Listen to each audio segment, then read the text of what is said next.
As a new year begins, let's take a look at what's ahead for the European Space Agency in 2026. Early in the year, ESA astronaut Sophie Adenau will launch to the International Space Station for her first space mission, Epsilon. During her mission, Sophie will carry out scientific research, test new technologies, and support long-duration exploration in microgravity. Europe's navigation capabilities take a step forward as the first Galileo second-generation satellites enter the final phase of system testing. This new generation is designed to deliver higher accuracy and improved resilience.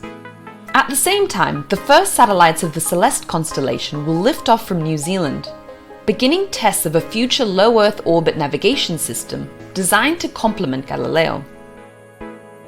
Artemis 2 will be the first crewed mission of NASA's Artemis program, carrying astronauts on a journey around the Moon.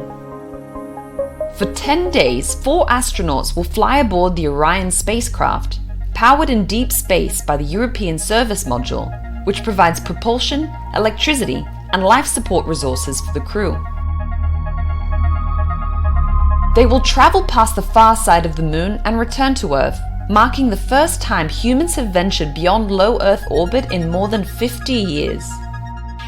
The SMILE mission will launch on Vega C to study how activity from the Sun affects Earth. Using X-ray and UV cameras, SMILE will show how streams of charged particles from the Sun interact with Earth's magnetic shield.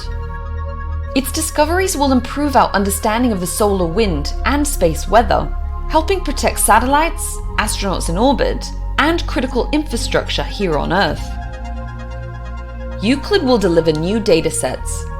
First, a detailed view of the Milky Way's inner bulge region, and later, the first wide-area survey of the universe.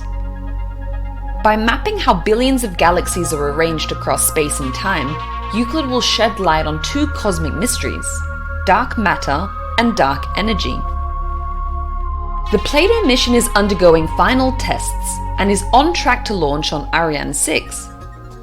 Once in space, its 26 precision cameras will observe more than 150,000 stars simultaneously, searching for Earth-like planets around Sun-like stars.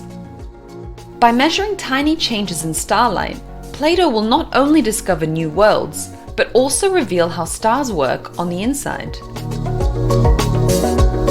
Ariane 64, the heavy-lift version of Ariane 6, will make its first flight, capable of carrying more than 20 tons into low Earth orbit. Standing over 60 meters tall and powered by 4 solid boosters, it will double performance to low Earth orbit, increasing flexibility and European launch capability. In August, a total solar eclipse will be visible across Europe for the first time since 1999. Parts of Greenland, Iceland, and Spain will be plunged into darkness for over 2 minutes, while much of Europe will see a partial eclipse. ESA will host public and educational events across Europe, bringing people together to experience the eclipse with experts and discover how it's seen from both the ground and from space through ESA's missions. For Earth observation, FLEX will launch to study global plant health by detecting the faint fluorescence plants emit during photosynthesis. This will give us insights into plant stress and how photosynthesis affects the carbon and water cycles. The third Copernicus Sentinel-3 satellite, launched on the same rocket, will continue measuring Earth's oceans, land, ice, and atmosphere on a global scale. After a long journey, Hera will finally arrive at Dimorphos, the first satellite to have had its orbit changed by humankind, following a collision with NASA's DART mission. To reach it, Hera will perform its second deep space maneuver to precisely line itself up. Once in position, Hera will closely study the impact crater DART left on Dimorphos, probe the asteroid's interior, and help us learn how to better protect Earth in the future. In 2026, ESA will move forward with European resilience from space, strengthening Europe's security and crisis response. Work will begin on accelerating Earth observation services, preparing navigation systems, and evolving secure connectivity, in close cooperation with the European Union and defence partners. After 8 years of interplanetary travel, Bepi Colombo will finally reach Mercury. Its 2 spacecraft will separate and enter orbit to begin their main science mission.